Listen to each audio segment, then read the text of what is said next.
Mesdames et messieurs, bonsoir. Mon nom c'est Thomas Acha, je suis formateur, développeur et intégrateur Odoo. Dans cette nouvelle vidéo, nous allons continuer notre gestion de stock avec Odoo 16. Dans nos précédentes vidéos, nous avons vu la gestion des produits, les catégories, nous avons fait des opérations de transfert, d'ajustement de stock, des rebuts, etc. Aujourd'hui, nous allons voir comment activer et utiliser les unités de mesure avec Odoo 16. Les unités de mesure, comme par exemple le mètre, le litre, d'accord, peuvent être utilisées dans Odoo pour la gestion efficace de stock de différents produits. Donc, dans la précédente vidéo, j'avais parlé un peu des unités de mesure et je disais, par défaut, l'unité de mesure utilisée par Odoo est unité. Donc, tous les produits ont comme unité de mesure unité. Et donc, si vous avez un produit qui se mesure en litres, donc, unité veut dire litre par défaut dans Odoo. Donc, si vous avez 10 litres, ça veut dire 10 unités. Mais là, nous allons euh, concrètement utiliser les unités de mesure. Et au lieu d'utiliser l'unité par défaut, nous allons utiliser l'unité qui convient à notre produit.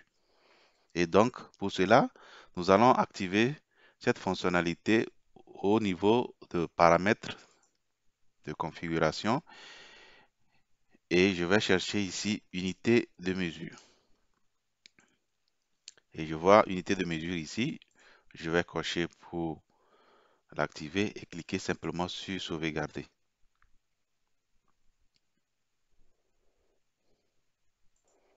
Alors, une fois que c'est sauvegardé, je peux maintenant voir qu'il y a un menu qui s'est ajouté au niveau de la configuration, qui est ici catégorie UDM, unité de mesure.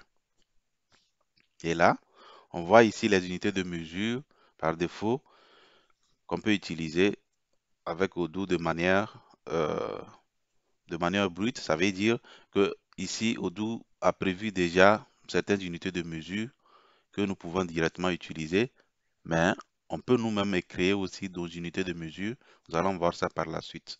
Et ici, nous avons les unités de mesure par leur catégorie.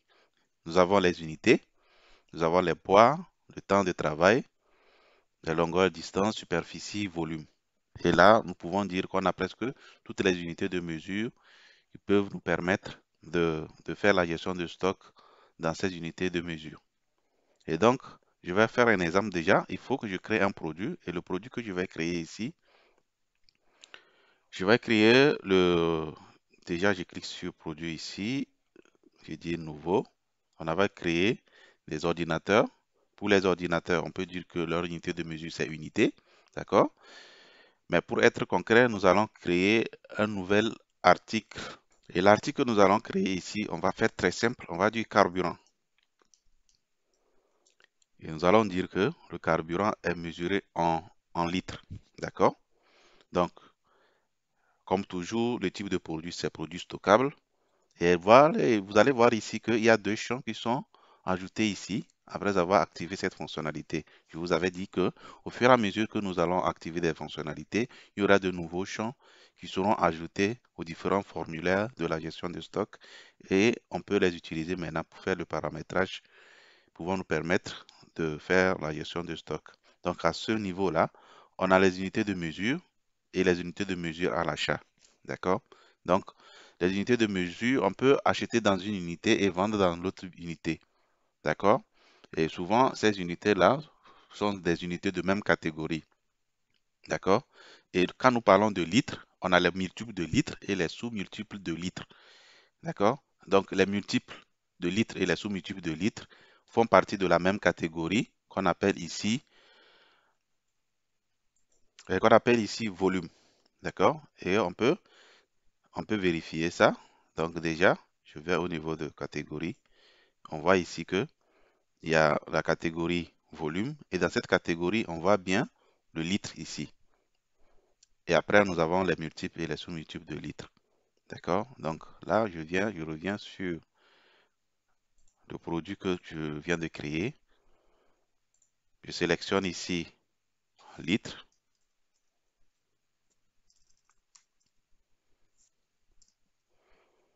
D'accord? Et là, je garde aussi pour l'achat, ce qui veut dire que nous achetons peut-être en litres, nous vendons aussi en litres. Et donc, si je vérifie ici le stock, on n'a pas encore le stock de carburant. Et là, on a 0 litre ici en stock. D'accord? On peut faire une opération d'achat ou plutôt de réception. D'accord?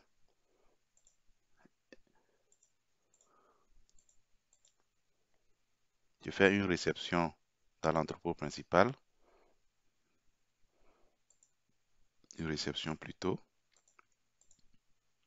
de carburant et nous disons que nous avons, nous avons reçu 30 000 litres.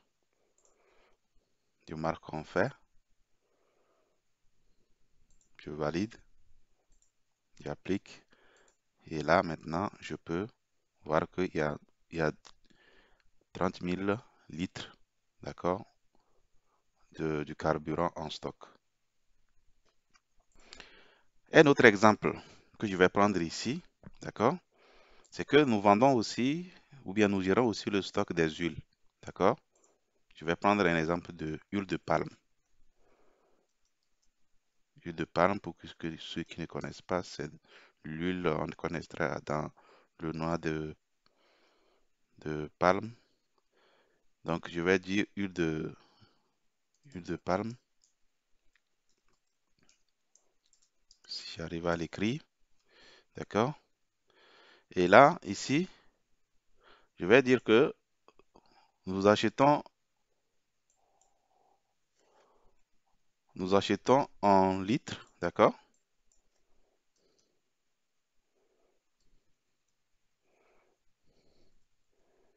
Nous achetons en litres, mais nous vendons en bidon, d'accord.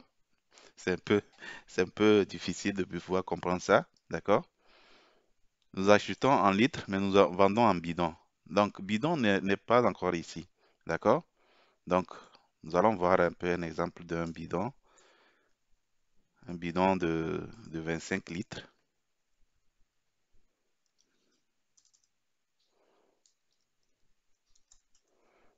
D'accord? Donc, lorsqu'on prend un bidon de 25 litres, donc ce qui veut dire qu'on a 25 litres de l'huile de palme. D'accord? Et donc, ici, étant donné que nous n'avons pas bidon dans le système, nous serons obligés maintenant de créer nous-mêmes, d'accord, cette unité de mesure. Donc, pour le moment, je vais sauvegarder ceci. Je vais aller dans unité de mesure, d'accord, et je vais créer une catégorie. Nous allons plutôt créer, d'accord, un volume. D'accord, nous allons choisir déjà volume ici et ajouter notre bidon ici. Et nous allons dire ici, un bidon est une unité de mesure plus grande que la référence. D'accord, donc il y a plus petit, donc les sous-multiples. Et les multiples, c'est les plus grands. Donc je prends plus grand ici et je dis qu'un bidon est égal à 25 litres. Tout simplement comme ceci. Voilà. Et donc, je reviens sur mon produit, carburant. D'accord. Je ne sais pas si ça va accepter de changement étant donné qu'il y a déjà des mouvements. Donc là, je vais dire que ici, nous achetons en bidon. D'accord. Et voilà. Donc ici, nous achetons et nous achetons en bidon, mais le stock est en litres.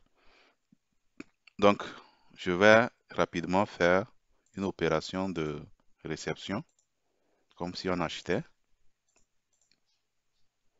Donc, je vais réceptionner dans l'entrepôt 2 et je vais ajouter ici le carburant. D'accord?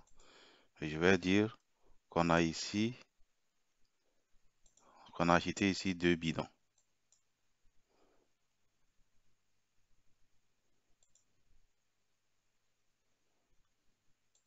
Donc, je marque en fait. Je valide.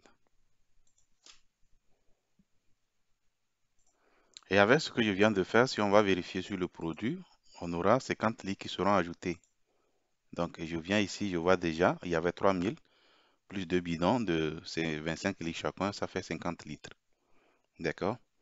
Et là, ce qu'il faut retenir ici, c'est qu'il y a déjà les catégories. On peut ajouter les catégories, mais ici, nous avons déjà toutes les catégories. Et lorsque nous voulons ajouter une unité, il s'agit de choisir la catégorie et d'ajouter l'unité qu'on souhaite. Et donc, ici, nous avons ajouté l'unité de mesure bidon. Et nous avons dit que c'est plus grand que l'unité de mesure de référence. Et ici, l'unité de mesure de référence, c'est elle qui est à ce niveau-là. Donc, nous avons les sous-multiples de bidons et les multiples de bidons, de litres plutôt, excusez-moi. Et donc, notre bidon fait partie des unités de mesure ou bien les unités de mesure, les multiples de litres en fait. D'accord? Donc ici, on dit un bidon égale 25 litres. Et donc, avec ce que nous avons fait ici, après avoir fait la réception, qu'est-ce que nous avons fait exactement? D'accord, je vais répondre rapidement. Nous avons dit qu'on veut faire la réception dans cet entrepôt-là. D'accord? Réception. Donc, nous avons dit ici, nous avons besoin du carburant, mais on va acheter 5 bidons. Donc, 5 bidons, ce n'est pas 5 litres. Donc, je mets 5 bidons, ce qui veut dire qu'on aura au total 5 bidons fois 25. D'accord? 5 bidons fois 25 pour trouver le nombre de litres, d'accord, qu'on aura commandé. Et donc là, je clique sur marquer comme fait, je valide, j'applique. Et maintenant, si je retourne sur le produit, on peut voir clairement que on a une augmentation du stock. Je vais faire un autre exemple, d'accord, où je l'avais déjà fait même. Ici, j'avais ajouté le fût. Et on va dire un fût, d'accord, égale 1000 litres. Et donc, ce qui veut dire que lorsque je commande un fût, c'est comme si je commandais 1000 litres du carburant, par exemple. Donc, je viens au niveau de transfert, je fais une réception.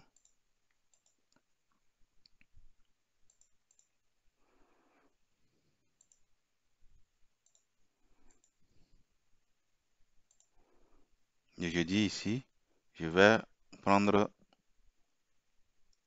3 fûts. D'accord?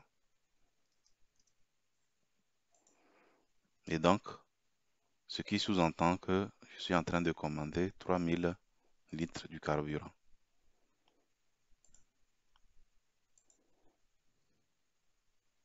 Je valide. Et voilà, si je retourne sur le produit, nous avons notre quantité qui vient de s'augmenter. Bien, j'espère que cette vidéo vous a plu. Si la vidéo vous a plu, partagez-la, likez surtout et abonnez-vous pour ne rater aucune de mes vidéos. Nous allons nous donner le rendez-vous dans une prochaine vidéo dans laquelle nous allons parler des unités, euh, nous allons parler plutôt des numéros de série et les variantes d'articles. D'ici là, portez-vous bien et à la prochaine.